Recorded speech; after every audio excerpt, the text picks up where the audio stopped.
Tanong, magkano ba ang bayarin na iniwan ng nakaraang administrasyon? Negative 10.2 billion pesos and counting.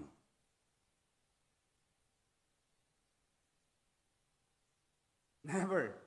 I cannot even fathom this kind of mess. Hindi pa po kasama dyan ang utang sa BIR. Sa mga empleyado,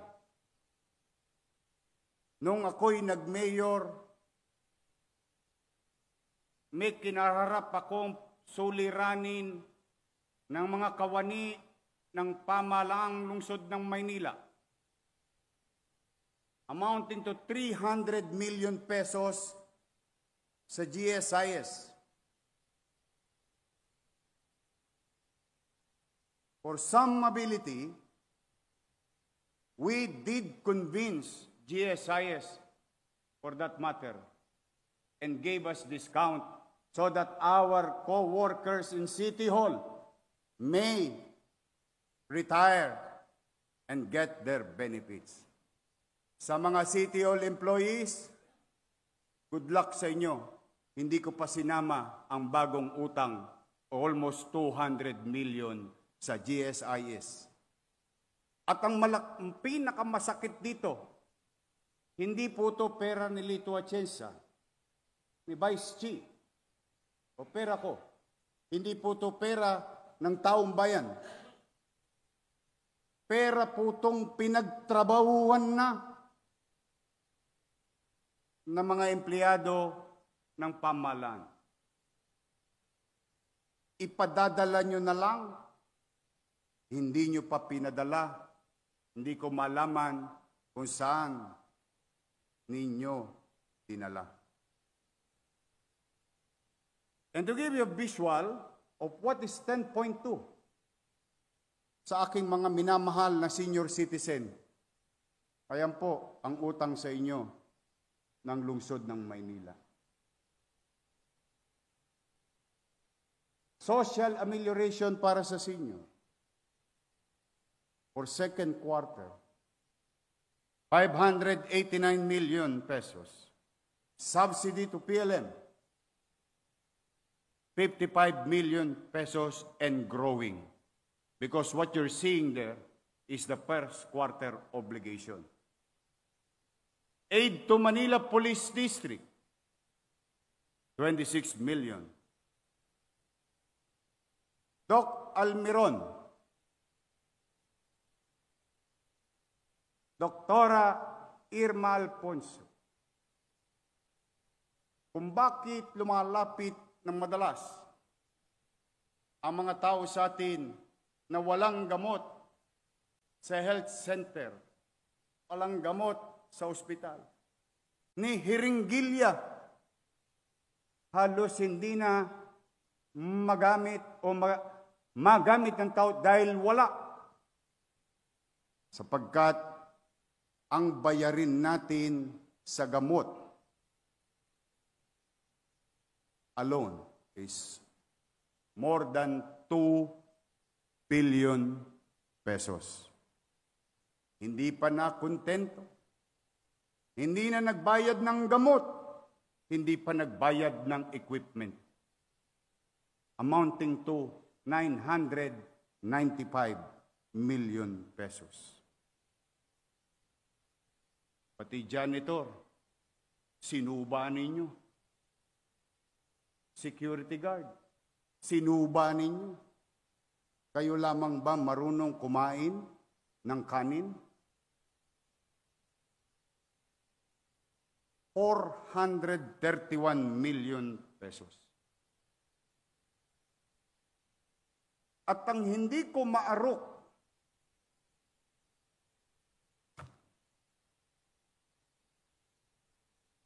ipinagsinungaling ninyo at ng mga kabahagi noon Kaya tayo iniwan ng Lionel, hindi nyo binayaran ng 8 buwan. Sino mang negosyante, maliit man o malaki, hindi mo bayaran ng 8 buwan. Titigil yun kahit gusto niyang maghanap buhay. Now, today, to the people of Manila, you will know sino ang tapat at totoo.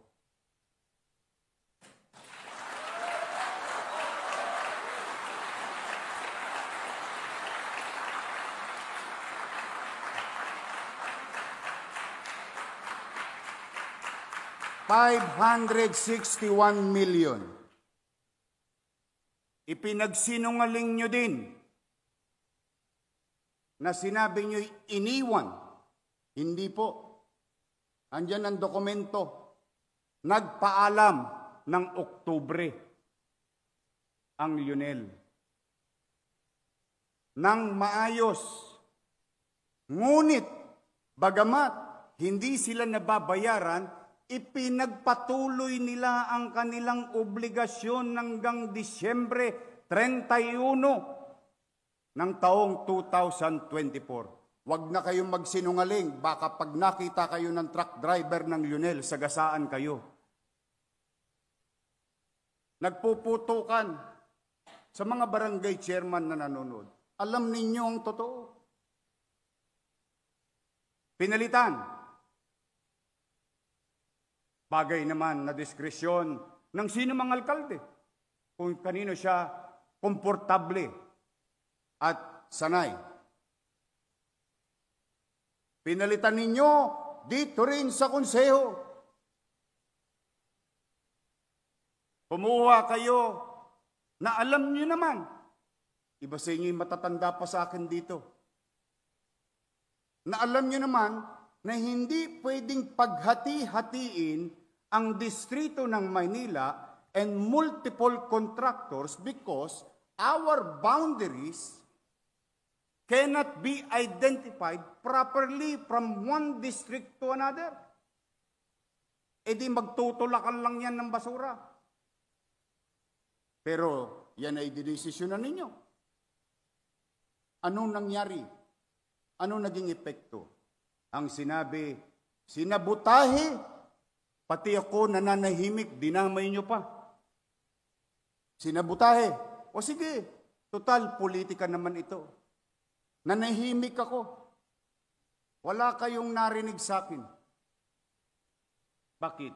Naniniwala naman akong matalino ang mga batang Maynila. Dahil alam nilang totoong hinakot ang basura hanggang sa dulo ng walang hanggan. Ngunit, pinalitan ninyo. Naniwala kayo sa iilang tao.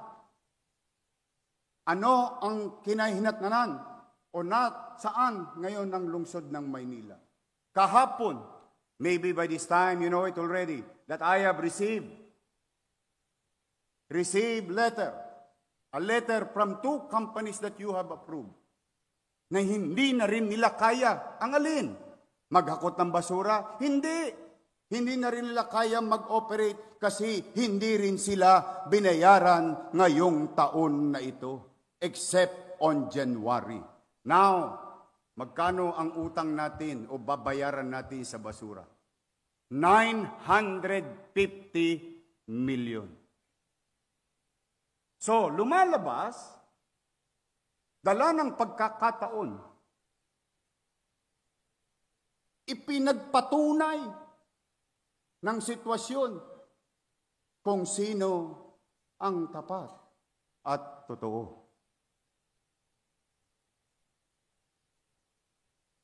Other goods, supplies and materials amounting to 2 billion 900 million. Infrastructure projects. You know what's ironic? And I'm going to discuss this. Forgive me, Madam Vice Mayor. Gusto ko lang malaan ng mga halal ng bayan na kapwa natin, Madam Vice Mayor. Alam nyo ba halos lahat ng infrastructure project? You tell me, what kind of infrastructure projects that you see or you saw? You know why?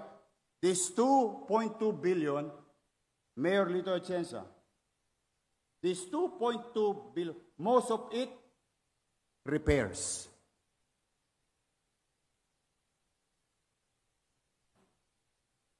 So that you know, negative 10.2 billion pesos and growing. 3.4 billion of that, or 33% ng nasabi kong numero, ay higit isang taon ng overdue. May kapabayaan? Pinabayaan? Istapa.